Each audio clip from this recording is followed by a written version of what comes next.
শীত শুরু হওয়ার সাথে সাথেই বাজারে পাওয়া যায় বিভিন্ন রকমের শাকসবজি।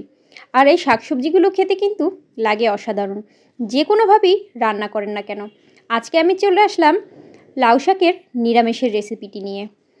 তো এর জন্যই আমি একটা কড়াইতে প্রথমেই নিয়ে নেব কিছু আলু, সেই সাথে নিলাম বিচিয়ালা সিম।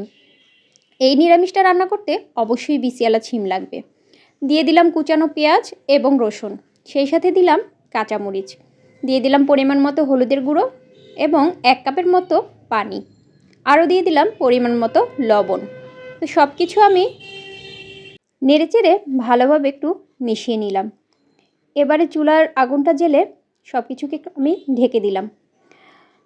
তো পানিটা ফুটে উঠলে আমি ঢাকনাটা তুলে আবারও একটু নাড়াচাড়া করে দিব।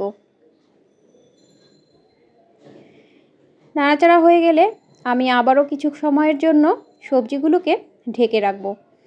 তো কিছুক্ষণ পরে ঢাকনা তুলে দেখাই যাচ্ছে সবজিগুলো সিদ্ধ হয়ে গিয়েছে। তো আমি আবারও একটু নেড়ে দিলাম। এই পর্যায়ে আমি লাউ শাকগুলো দিয়ে দিচ্ছি। লাউ শাকগুলো দিয়ে ভালোভাবে একটু মিশিয়ে নিচ্ছি সবজির সাথে।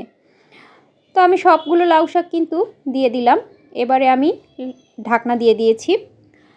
3-4 মিনিট পরে ঢাকনাটা তুলে আমি শাকগুলোকে নেড়েচেড়ে ডাঁটাগুলোকে মিলিয়ে নিব।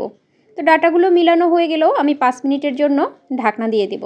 5 মিনিট পরে ঢাকনা তুলে আমি আরও 5 মিনিটের মতো শাকগুলোকে নেড়েচেড়ে সিদ্ধ করে নিব।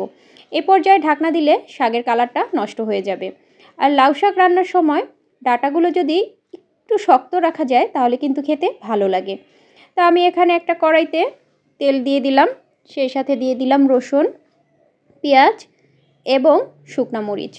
তো আমি এখন এই সব কিছুকে একটু ভালোভাবে বেরেস্তা করে শাকটাকে বাগার দিব।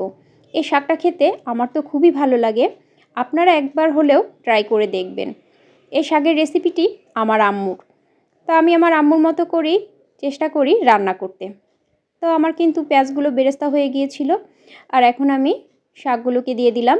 তো সব কিছু ভালোভাবে নেড়েচেড়ে মিলিয়ে নিলেই কিন্তু আমার সবজিটা রান্না হয়ে গেল। তো ভিডিওটি যদি আপনাদের কাছে ভালো লেগে থাকে অবশ্যই লাইক, কমেন্ট, শেয়ার করে অন্যদের দেখার সুযোগ করে দিবেন। আর আমার পাশেই থাকবেন এরকম নতুন নতুন রেসিপি পাওয়ার জন্য। তো ভালো থাকবেন সবাই। আজকের মতো আমি বিদায় নিচ্ছি। আল্লাহ হাফেজ।